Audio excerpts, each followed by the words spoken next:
Merci d'avoir été avec nous, merci d'avoir aidé à comprendre le dossier Amra, sa complexité et la manière dont maintenant ça va se mettre en place. Dans un instant, l'édition spéciale, le président de la République Emmanuel Macron à Washington, rencontre déjà, elle a eu lieu avec Donald Trump, ils vont se revoir et ensuite conférence de presse.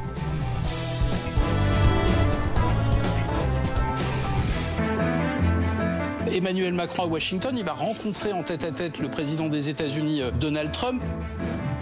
We want to stop killing millions of people. Le jeu d'équilibriste auquel va s'adonner Emmanuel Macron, c'est d'essayer de convaincre Donald Trump que c'est dans son intérêt et dans celui des États-Unis de continuer à aider l'Ukraine. Ce que je vais faire, c'est que je vais lui dire « Tu peux pas être faible face au président Poutine ».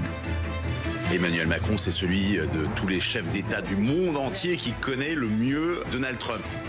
Donald Trump n'a aucune confiance dans l'Europe. L'Europe, pour lui, c'est un marché.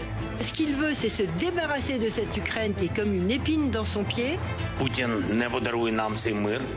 Ми маємо здобути мир силою, мудрістю і єдністю. Tout le monde a compris aujourd'hui que l'allié américain n'est plus ce qu'il était.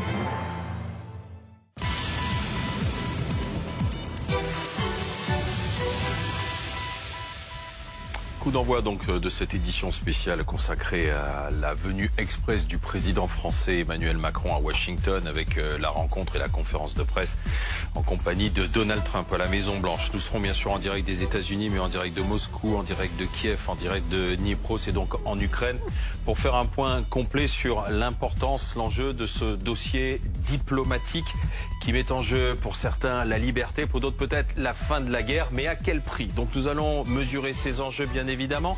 Et écoutez déjà ce que disait le président de la République il y a quelques minutes à l'issue d'une première rencontre avec Donald Trump. Écoutez, très bon, très amical comme toujours.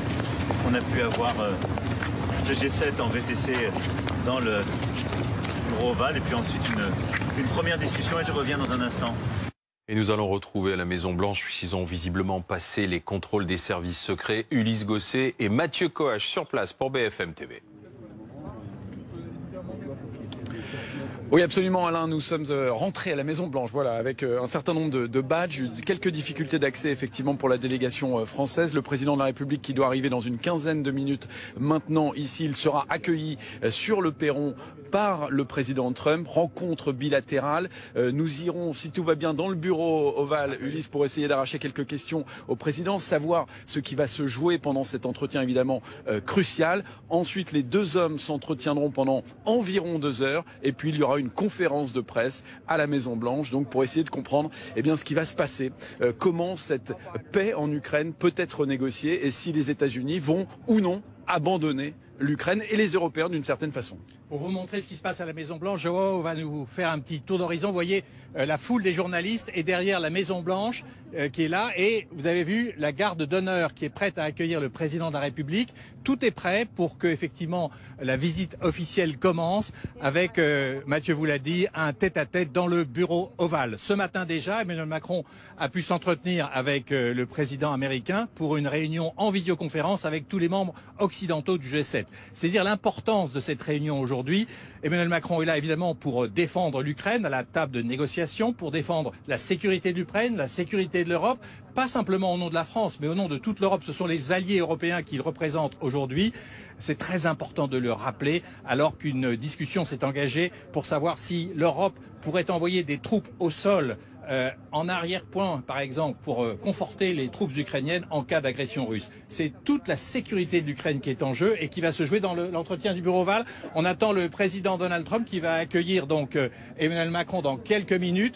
Il y a beaucoup de tensions dans les services de sécurité. On avait envie de se dire avec Mathieu Coach qu'il faudrait appeler Elon Musk à la rescousse pour qu'il mette un petit peu son grain de sel et qu'il fluidifie le processus d'accès à la Maison Blanche. Je rebondis sur ce que tu disais, Ulysse. La question, c'est de savoir si les Américains sont prêts à appuyer ces troupes européennes qui viendraient s'interposer en Ukraine. Est-ce que les États-Unis sont prêts à apporter du soutien logistique? Ça, c'est la question quasiment de cet entretien. C'est ce qu'on appelle le backstop, voilà. Le soutien, l'appui américain. Pourquoi? Parce que si les Britanniques et les Français sont prêts à envoyer des troupes, que se passera-t-il avec les Allemands, par exemple, avec les Pays-Baltes, avec la Pologne, qui pour l'instant ne se sont pas engagés? Pourquoi? Parce qu'ils ont besoin du soutien américain. Est-ce que Donald Trump est prêt à le donner, ce n'est absolument pas certain, car il faut bien le dire, Emmanuel Macron sait que Donald Trump veut absolument conclure un accord avec Poutine. Et ça fait partie des sujets, cette relation personnelle entre le président de la République et Donald Trump. Ils se connaissent depuis longtemps, depuis 2017. Emmanuel Macron pense comprendre la psychologie de Donald Trump et il va essayer de le convaincre de ne pas faire trop de concessions avec Vladimir Poutine. C'est là qu'il va jouer sur la corde sensible avec le président américain qui aime les deals, qui aime gagner, qui aime avoir des victoires diplomatiques. Et Emmanuel Macron va lui dire en quelque sorte de ne pas s'écraser face au président russe. Ce qu'il faut, c'est gérer l'incertitude Trump. L'incertitude Trump. Alors aujourd'hui, réunion avec le président français, mais jeudi, autre réunion très importante dans le bureau ovale avec le Premier ministre britannique. C'est dire si chacun apporte son poids à cette discussion, à cette négociation. Ce n'est pas gagné d'avance, c'est peut-être, je dirais, la rencontre de la dernière chance. En tout cas, tous les efforts sont faits pour qu'il y ait enfin, une inclusion de l'Ukraine et de l'Europe à la table des négociations pour ce qui concerne pas simplement la sécurité des Ukrainiens et la fin de la guerre, le cessez-le-feu, mais aussi la sécurité de l'Europe pour les années à venir. On va revenir vers vous dans un instant, Ulysse Gosset et Mathieu Koch, puisque nous sommes avec une franco-ukrainienne, Mariana Perebenicio, qui est avec nous.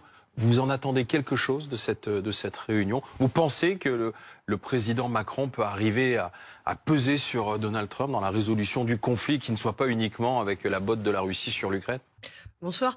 Alors, je pense que ce n'est pas une... Enfin, c'est précisément Donald Trump qui veut sortir le schéma de relations internationales et l'alliance autour de l'Ukraine, qui veut sortir cela vers un dialogue entre deux hommes forts, tels qu'il les voit, à savoir lui-même et Vladimir Poutine. Alors que le président de la République, ainsi que le Premier ministre britannique, ainsi que les représentants de l'Union européenne et le président ukrainien lui-même, tiennent à garder l'alliance ensemble, à ce qu'on ne soit pas, à ce que ça ne soit pas décousu, à ce que ça ne parte pas dans tous les sens sous la pression, il est vrai, de Donald Trump. Donc c'est une question, il me semble, c'est une question de travail d'équipe, de coordination, et c'est parfaitement ce que disent et ce que répètent depuis plusieurs jours tous les alliés. Marjorie Paillon, pourquoi Donald Trump finalement reçoit Emmanuel Macron? Puisqu'on nous explique que maintenant pour Trump l'Europe n'existe plus, il veut régler directement la question ukrainienne avec Poutine. Alors pourquoi il reçoit le président français? C'est un geste de politesse? Vous avez entendu Ulysse et Mathieu tout à l'heure. C'est de l'ego, évidemment. Quand on demande à Donald Trump conseil, quand on lui dit qu'on veut justement le rencontrer, Donald Trump ne va pas vous dire non, non, vous ne venez pas à Washington, au contraire même. Et puis ça veut dire qu'en termes de séquence médiatique, parce qu'on est en train de parler de décisions importantes qui se jouent pour l'Ukraine, pour l'Europe, pour le monde entier, mais il faut aussi revenir au storytelling en l'occurrence. Là, toute cette semaine, les yeux vont être braqués vers Washington, mais avec des dirigeants européens. Emmanuel Macron aujourd'hui, Kaja Kallas demain, qui est une ancienne Premier ministre estonienne, qui était d'ailleurs au gouvernement en Estonie au tout début de cette guerre en Ukraine, Keir Starmer jeudi. Et ça veut dire qu'on va pouvoir feuilletonner pour l'Europe ces arrivées de dirigeants, de chefs de gouvernement ou d'État à Washington tout au long de la semaine, et faire que justement, plus on y va au fur et à mesure, plus ce propos même sur la place de l'Europe à la table de ces discussions pour l'Ukraine va s'imposer aussi dans le récit trumpien. D'ailleurs, vendredi dernier, Donald Trump le disait encore. Ok, l'Ukraine ne va pas avoir beaucoup d'impact en réalité sur les États-Unis parce qu'il y a un océan, un grand océan qui nous sépare, comme si finalement c'était un peu une ligne Maginot qui pouvait séparer les États-Unis du destin de l'Europe. Mais c'est important aussi dans la façon dont Donald Trump est en train de renverser le récit en disant aujourd'hui, c'est l'ère du moi d'abord. Je n'ai pas besoin des Européens plus que ça pour pouvoir parler de façon transactionnelle directement avec Vladimir Poutine. Et si on a bien compris, l'idée c'est que l'Europe puisse participer au maintien de la paix, c'est-à-dire se déployer, des troupes européennes pourraient se déployer à la frontière entre l'Ukraine et la Russie si un cessez-le-feu est trouvé. Et Emmanuel Macron, il va falloir qu'il convainc aussi son opinion publique, parce que dans les sondages, les Français sont plutôt réticents. Oui, mais justement, c'est tout le travail en quelque sorte de pédagogie, mais pas uniquement fait par les autorités françaises, par tous les dirigeants européens, pour dire que c'est notre sécurité qui est en jeu. Et donc cette sécurité, elle est en jeu sur le front ukrainien, elle est en cours sur l'Europe. Et donc il est très important d'avoir une réponse et notamment mettre sur des capacités militaires. Alors pardon, on va retrouver Ulysse Gosset et Mathieu Koch parce que voilà, tout le protocole est en train de se mettre en place à la Maison Blanche. Écoutez, je peux vous dire que ce que l'on fait en ce moment avec Ulysse n'est pas totalement permis par les services secrets américains, mais ils nous laissent travailler. Il y a beaucoup de monde à la Maison-Blanche pour avoir couvert, et toi aussi Ulysse, plusieurs visites de ce type. C'est vrai qu'il y a énormément de monde. Cette visite est très attendue, y compris du côté américain, parce qu'elle va peut-être mettre fin à des incertitudes aussi sur les positions de Donald Trump dans cette guerre en Ukraine.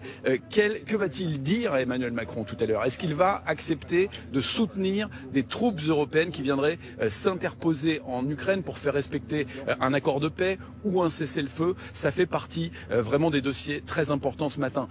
Autre point que je voulais vous signaler, c'est peut-être l'attitude d'Emmanuel Macron qui est, disons, un peu plus humble que d'habitude. Il a souvent dit qu'il connaissait Donald Trump, qu'il était capable de le convaincre. Eh bien aujourd'hui, on sent qu'il y a un peu plus d'humilité de la part de l'Élysée et cette idée que cet entretien va peut-être fonctionner ou pas. En tout cas, voilà, il y a cette idée de tenter le coup.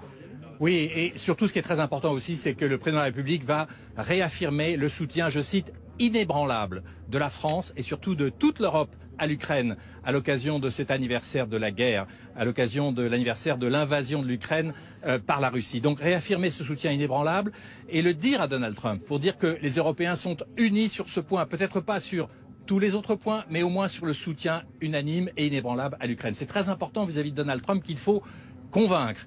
Il faut lui parler les yeux dans les yeux, comme l'on dit. Et évidemment, on sait que Donald Trump peut changer d'avis selon les interlocuteurs, mais au moins il aura entendu de vive voix le point de vue de l'un des leaders les plus importants de l'Union européenne. Un petit mot sur ce qui se passe actuellement à la maison. Je vous avais vu, Joao peut nous montrer, les soldats ont pris position, les soldats américains, c'est la garde d'honneur qui est prête à accueillir Emmanuel Macron, donc qui est en train de se préparer à quitter Blair House, qui est juste devant la Maison-Blanche. C'est là qu'il a passé la nuit. Et c'est là aussi qu'il était ce matin lorsqu'il est venu une première fois à la Maison-Blanche pour assister en visioconférence avec Donald Trump à une première réunion virtuelle mais quand même très importante avec tous les alliés occidentaux du G7. C'est dire si cette rencontre au sommet dépasse de beaucoup le bilatéral, la relation franco-américaine, et qu'elle touche en fait au cœur des relations transatlantiques. Car ce qui se joue d'une certaine manière ici à Washington, c'est l'avenir de l'Alliance Atlantique, c'est le rôle des Américains en Europe. Et dans un contexte où maintenant tout le monde l'a bien compris, après le choc des dernières déclarations de Donald Trump et de son vice-président J.D. Vance, c'est l'avenir de la relation transatlantique, c'est la présence américaine, des troupes américaines en Europe qui est en jeu. Dire que c'est important, oui, c'est crucial. Et évidemment, ce n'est pas la dernière rencontre, mais c'est l'une des dernières rencontres de la dernière chance qui se déroule aujourd'hui sous nos yeux, dans un contexte extrêmement tendu où on a même vu le président ukrainien Zelensky dire qu'il était prêt à démissionner de son poste si son pays était autorisé à rentrer dans l'OTAN. C'est du jamais vu. C'est vraiment une bataille diplomatique absolument inédite et extrêmement importante pour l'avenir de l'Europe. Mais Mathieu, Ulysse, parlons quand même de la relation entre les deux hommes, parce qu'ils se connaissent bien depuis 2017, Donald Trump et Emmanuel Macron. Au départ, c'était plutôt bien parti, puis ensuite, ça s'est tendu quand même. Oui, on peut dire qu'il y a eu une sorte de lune de miel dont le point d'orgue a été l'invitation de Donald Trump sur les Champs-Élysées pour le 14 juillet. Donald Trump avait adoré le 14 juillet à la française à tel point qu'il avait voulu le reproduire aux États-Unis. Ça n'avait finalement pas eu lieu. Il y a eu aussi une visite d'État d'Emmanuel Macron lors de son premier mandat. Les Américains se moquaient un petit peu des gestes d'Emmanuel Macron très tactiles. On parlait de bromance ici, de lune de miel entre les deux hommes. Et puis évidemment, tout s'est compliqué parce que le président américain n'a pas du tout été sensible aux arguments d'Emmanuel Macron, notamment sur l'accord sur le nucléaire iranien. Il a finalement déchiré cet accord alors qu'Emmanuel Macron pensait qu'il réussirait à convaincre Donald Trump. Et c'est là, en fait, la particularité de cette relation, c'est le côté absolument imprévisible de Donald Trump. Et Emmanuel Macron l'a bien compris. Il le sait maintenant et c'est pour cela qu'il arrive aujourd'hui avec un peu plus d'humilité que d'habitude, en se disant « je tente le tout pour le tout, je vais essayer de le convaincre ». Il va jouer sur une corde sensible aussi, cette idée que Donald Trump ne doit pas tout donner à Vladimir Poutine, ne doit pas s'abaisser devant le président russe. Il va essayer comme ça de le titiller. Est-ce que ça fonctionnera? Très franchement, les choses peuvent évoluer 2 heures après le départ d'Emmanuel Macron et ça tout le monde le sait. Oui, et en même temps, ce que l'on peut dire avec certitude, c'est que la relation entre Emmanuel et Donald est unique. Elle est unique parce que le président de la République est l'un des rares chefs d'État à avoir connu Donald Trump lors de son premier mandat. Alors il y a eu des hauts, il y a eu des bas, il y a eu beaucoup de bas, notamment sur le climat et sur l'Iran. Mathieu vient de le rappeler. L'Iran, d'ailleurs, on va en parler aussi parce que qu'est-ce qui va se passer en Iran? Est-ce que l'Iran va être capable ou non de fabriquer l'arme nucléaire? C'est l'un des enjeux aussi extrêmement importants. Mais donc, une relation unique, personnelle. L'on sait que les deux présidents se sont parlé plusieurs fois au cours des derniers jours, 2 à 3 fois par semaine. Et donc il y a, je dirais, une forme de relation de confiance entre les deux, même s'il y a des désaccords qui persistent. Donc c'est un dialogue, si vous voulez, assez important, évidemment, unique, qui va se jouer tout à l'heure dans le bureau ovale. Bien entendu, cela ne présage pas de l'avenir, car, encore une fois, l'Europe est sous le choc des déclarations, notamment lorsque le vice-président américain, à Munich, je dirais, a lancé une série d'attaques absolument sans précédent sur les Européens, en les accusant, par exemple, de ne pas respecter la démocratie en Europe. C'est dire si derrière les sourires, derrière l'accueil officiel, il y a quand même, je dirais, un sentiment, je dirais pas d'abandon, mais en tout cas une certitude. L'Amérique a les yeux tournés ailleurs, vers l'Asie, et l'Europe n'est plus le partenaire essentiel qu'il a été jusqu'à l'arrivée de Donald Trump à la Maison-Blanche. Oui, mais justement, Ulysse Gosset, Mathieu Koch, alors que le président Trump va discuter avec Emmanuel Macron, il y a quelques minutes sur sa plateforme, sur son réseau Truth Social, il vient de dire « J'ai des discussions superbes avec Vladimir Poutine et on est en train de passer des accords économiques majeurs ». Donc à la limite, le président Macron se demande ce qu'il vient faire, quoi, puisque le business continue et Trump fait comme il veut là. Alors, c'est bien l'enjeu de toute cette rencontre aujourd'hui à Washington, car on peut dire que Donald Trump a adopté la vision poutinienne de l'Ukraine et que son objectif numéro 1, c'est de faire du business avec Poutine. Et vous savez, lorsqu'il y a eu cette réunion à Riyad, dans l'Arabie Saoudite, eh bien, il y avait certes le ministre des Affaires étrangères américain, mais il y avait surtout des businessmen qui étaient là pour conclure des accords. Donc oui, effectivement, Trump veut faire du business avec la Russie, peut-être sur le dos de l'Ukraine. Il y a aussi la question de l'exploitation des terres rares en Ukraine. Vous savez, ces métaux précieux qui servent à fabriquer des téléphones portables, des batteries. Donc, si vous voulez, oui, c'est un enjeu essentiel. Et effectivement, l'objectif d'Emmanuel Macron, c'est de rappeler à Donald Trump que, certes, la Russie est importante. Certes, c'est un pays avec lequel il faut dialoguer, mais pas sur le dos de l'Europe, pas sur le dos des Ukrainiens. Et d'ailleurs, il est soutenu dans cette affaire par les Allemands, par le nouveau chancelier allemand qui va arriver au pouvoir, avec lequel il s'est d'ailleurs entretenu lorsqu'il était dans l'avion hier en arrivant à Washington. Oui, et puis on peut dire un mot aussi de ces changements d'attitude de Donald Trump. Il était à Paris, on y était, Ulysse, le 7 décembre pour la réouverture de Notre-Dame. Il accepte ce jour-là de rencontrer Volodymyr Zelensky autour d'Emmanuel Macron. Une rencontre trilatérale à ce moment-là qui est absolument cruciale. On se dit que les choses vont peut-être aller mieux dans le sens de l'Ukraine, que Volodymyr Zelensky va peut-être réussir à convaincre Donald Trump. Absolument pas. Aujourd'hui, Donald Trump explique clairement que l'Ukraine n'a aucune carte dans les négociations de paix. Donc il est aussi, Donald Trump, en train de mettre en concurrence d'une certaine façon les Russes et les Européens. Et c'est sur ce plan-là qu'il va jouer tout à l'heure avec Emmanuel Macron. Mathieu, comme vous le voyez sur les images de Joao, la porte de la Maison-Blanche s'est ouverte. On attend maintenant d'une minute à l'autre le président Donald Trump qui va sortir pour accueillir donc Emmanuel Macron. Les soldats sont au garde à vous avec tous les drapeaux qui symbolisent donc la puissance de l'Amérique et donc tout est prêt pour cet accueil officiel, pour cette première visite officielle du président français à la Maison-Blanche depuis le retour dans le bureau ovale de Donald Trump. On voit donc que tout est prêt et que bien entendu on vous tiendra au courant pour vous dire comment les choses vont se dérouler. Nous espérons pouvoir rentrer en même temps dans le bureau ovale. Il y a beaucoup de monde, Ulysse, on peut le préciser, et vous le découvrez en partie sur les images de Joao Alencar. Il y a énormément de monde pour cette visite. Toutes les visites de chefs d'État étrangers ne sont pas suivies de cette façon par les Américains. À la télévision ce matin, toutes les chaînes parlaient de cette visite d'Emmanuel Macron.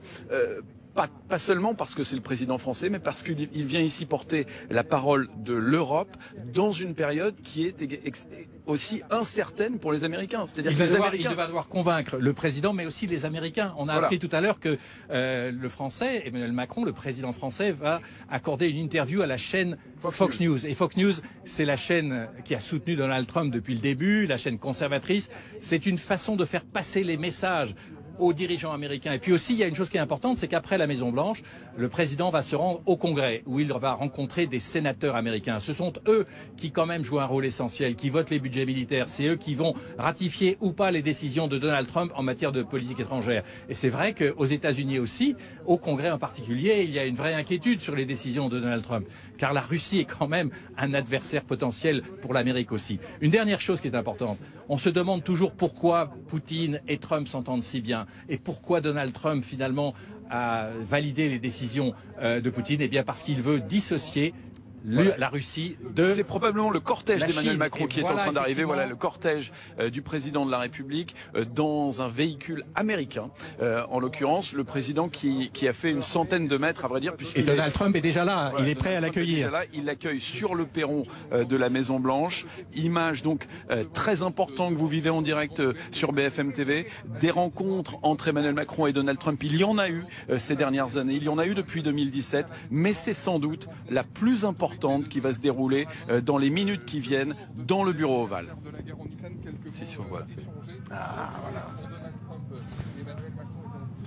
Voilà la poignée de main. Voilà une poignée de main entre les deux chefs d'État. Ils échangent quelques mots. Ils se sont déjà vus ce matin pendant la réunion du G7. Mais là, effectivement, ils saluent la presse.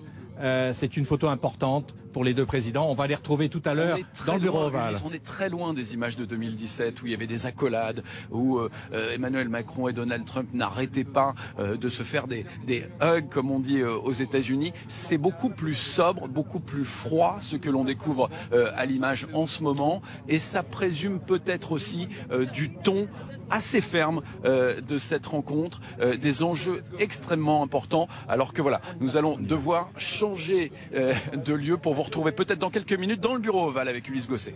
Avec plaisir, Mathieu Coach et Ulysse Gosset, bien évidemment. Donc ça y est, le président français vient d'arriver à la Maison-Blanche. On a assisté à la première poignée de main. Ils sont maintenant dans le bureau ovale. Thierry, Arnaud, on a bien compris l'enjeu du côté d'Emmanuel Macron, c'est replacer l'Europe dans le jeu diplomatique, justement, pour pouvoir peser sur des négociations. Mais dans ce rapport de force, quels sont nos moyens, en fait, pour imposer ce qu'on veut ? Donald Trump, il a une vision assez claire et assez simple de la situation en Ukraine aujourd'hui. La question qu'il pose, c'est la paix en Ukraine.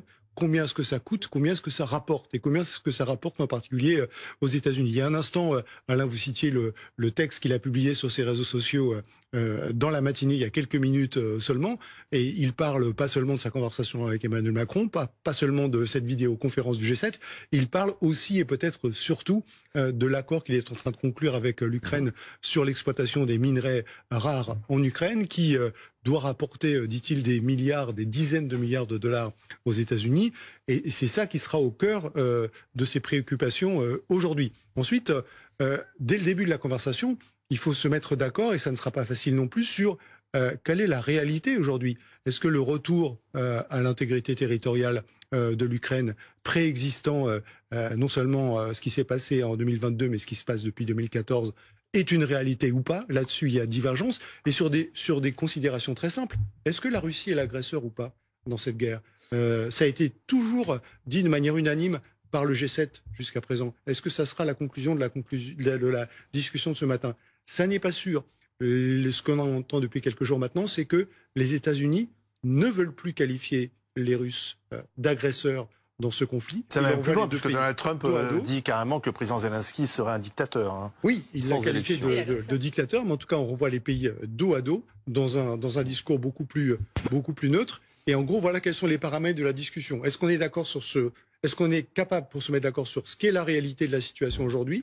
Et deuxièmement, du point de vue de Donald Trump, qu'est-ce que ça coûte, qu'est-ce que ça rapporte aux États-Unis de faire la paix en Ukraine aujourd'hui? Une douzaine de dirigeants européens étaient rassemblés aujourd'hui à Kiev également à l'occasion donc des 3 ans de l'invasion russe en Ukraine. Est-ce qu'il y a vraiment une unité européenne sur ce sujet?